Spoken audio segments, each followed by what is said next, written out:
Welcome to another video in the Luxygen world of billionaires, luxury, and inspirational fulfillment. Be sure to like, smash the notification bell, and subscribe to our channel as we will be uploading Luxygen-rich videos frequently. Thank you for joining us today in the Luxygen channel, where we will explore some of the most expensive and wasteful construction megaprojects in the world today, costing billions of dollars. Ever wonder how government-funded projects spend your hard-earned tax dollars? I am sure you've seen a couple examples in your own city of construction projects gone bad or abandoned due to mismanagement or budget-related problems. Now, let us take a deep dive into 5 of the world's worst construction mega projects that have wasted billions of dollars. Number 1. The World Dubai. The World Dubai began in 2003 as an ambitious project to build 300 man-made islands in the Persian Gulf off the coast of Dubai, United Arab Emirates. The small artificial islands were meant to be constructed in the shape of a world map. The world's developer was Nakheel Properties, and the project was originated by Sheikh Mohammed bin Rashid Al Maktoum, the ruler of Dubai. The construction project was awarded to the same joint venture that created the Palm Jumeirah Islands visible from space, which was the Dutch companies Van Oord and Boskalis.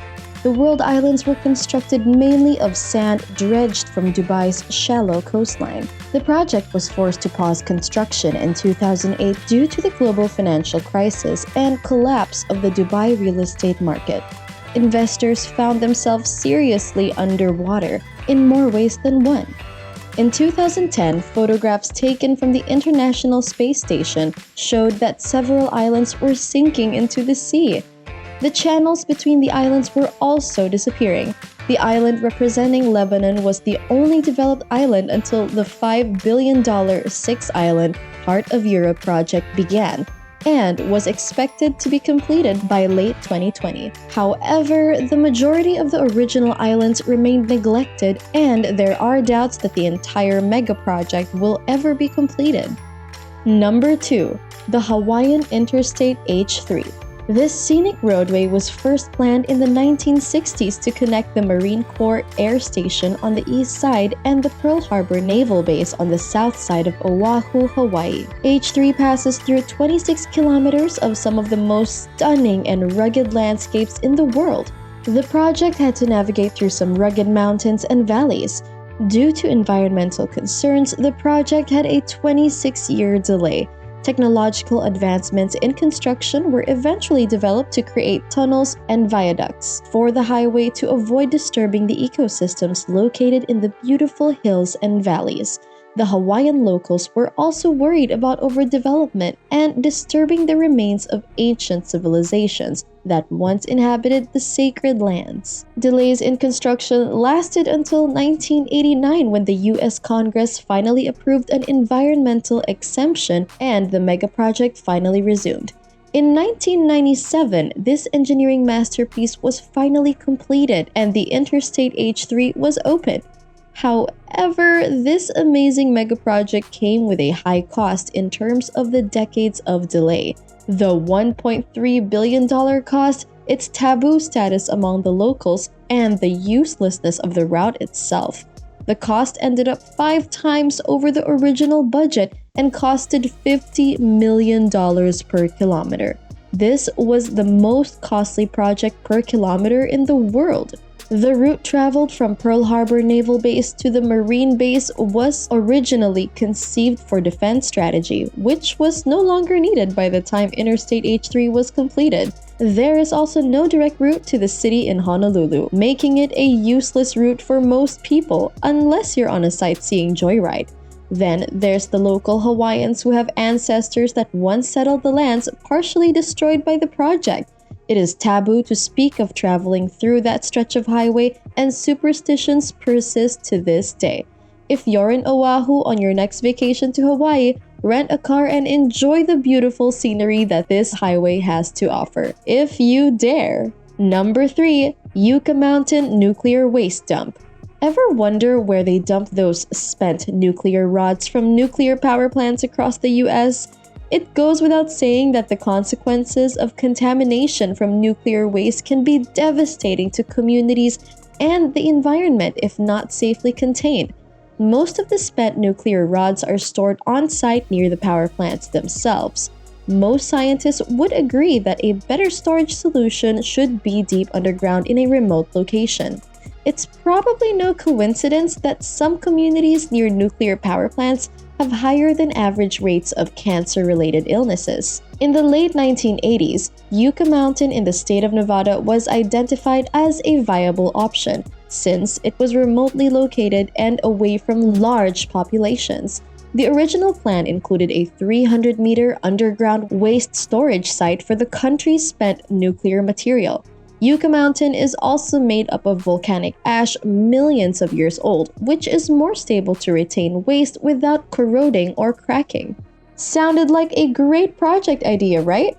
Well, the citizens of Nevada said heck no, probably due to their nuclear testing history. Representatives of the people of Nevada organized and put up a strong opposition to this megaproject proposal. The citizens of Nevada did not want to be in the nuclear dumping grounds for the entire USA. There were also concerns that the hydrological and geological surveys were not fully considered when evaluating this project. Imagine the devastation if a local water source still used by the native people who have inhabited those lands for thousands of years were to be contaminated by nuclear waste. Then the unthinkable happened. The project was approved by the Energy Department in 2002 and construction began. The pushback from Nevadans was even more fierce. That is what you call democracy in action. The citizens felt like they were being taken advantage of as a state with a smaller population and fewer representatives in the US Congress. Barack Obama took office in 2009 and the project was highly politicized at the time, and for good reason. In 2010, this megaproject was dealt a death blow and funding was stopped on the project. There continue to be attempts to resume the project with funding. However, in 2021, the current administration has no plans to address Yucca Mountain. The Yucca Mountain Monster Project has costed taxpayers in excess of $17 billion and remains a dead project. Now that's what you call wasteful government spending. Number 4. HALLANDSAS Rail Tunnel, Sweden. Construction of the 5.4-mile HALLANDSAS rail tunnel, also known as Scanlink in southwestern Sweden, began in 1992 and was expected to have been fully completed by 1995. From the start of the project, groundwater began leaking into the tunnel, presenting a major obstacle for engineers.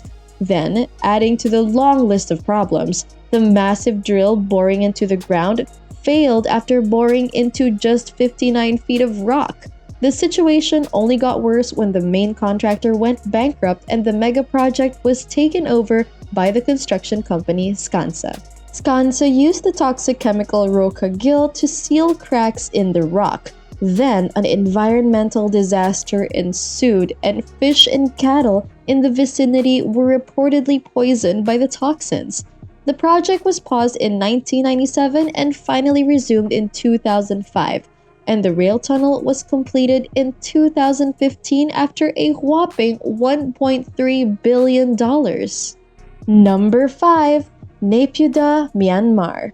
The last but certainly not least monster project is actually a construction project of an entire capital city. It's the capital city of Myanmar. You may have heard of Myanmar in the news due to upheaval in recent years. In 2002, Myanmar's military leadership at the time covertly began construction on the new capital city. It has been speculated that Myanmar decided to shift the capital of Yangon to a more central location due to a growing population of over 7 million people and exhausted infrastructure options in the coastal city. So, moving its capital made sense, and has been done so by other larger nations for similar strategic reasons. Myanmar officially announced plans to move the capital in 2005. However, the name of the new capital was not revealed. The suspense was too much to conceal. And 4 months later, they announced that the new central capital would be called Naypyidaw, which in Burmese language means abode of the king. Naypyidaw certainly has the infrastructure to support a growing population with a huge superhighway, hundreds of hotels, golf courses, and museums. Well, there's an old saying, home is where the heart is. And unfortunately for the rulers of Myanmar, the population still has not embraced Naypyidaw as home. The new capital has managed to attract less than 1 million people, and most prefer to live in suburban communities. There are also other reasons why most people have not made the move to the newer and more modern city. The new capital is still lacking in job opportunities, sufficient healthcare, hospitals, and educational institutions. The city remains a literal ghost town with a total cost so far of roughly $4 billion. Talk about wasteful spending and poor planning. The seldom used airport was built to handle 3.5 million passengers annually. The shopping malls, hotel lobbies, and 20-lane highway remains mostly vacant. However, with a population of over 7 million that is projected to double by 2050, Naypyidaw's best days are yet to come. With improved planning, it will one day be a shining example of prosperity for its people. Thank you for watching another Luxygen-rich video with us. Let us know what you think of the wasteful monster projects like these in the comments below. Stay tuned to the Luxygen channel where we will feature more content about living life luxuriously. Don't forget that by liking this clip as well as subscribing within our channel and clicking on that notification bell, not only are you helping us grow but also other people around the world.